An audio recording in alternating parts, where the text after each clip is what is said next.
Salam oğlum, salam oğlum, vətənə arxa duran qəhrəman, daşaltıda düşmənə qan utduran qəhrəman. Sən bu xalqın əbədi xatirində qalmısan, Şuşanın göylərindən cənnətə yol salmısan. Salmısan ürəklərə sonsuz məhəbbət şəhid, bu yalancı dünyada mütləq həqiqət şəhid. Elə bil ki Babək sən yağı döyüşlərində, Qarabağ savaşında, Şuşa döyüşlərində canla zarafat olmaz, cəsarətin bəllidir. İndi sənin balaların anana təsəllidir. Təsəllidir atana təbəssümlü şəkillər, səni xatırlayacaq gələcəkdə nəsillər. Sən şəhidsən, şəhidlik əbədilik deməkdir. Vətənə sarılmaqda bir məhəbbət deməkdir.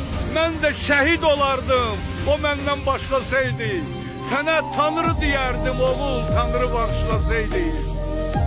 Sağ ol oğlum, salamat qal. Salam deyərsən şəhid qəhrəmanlara.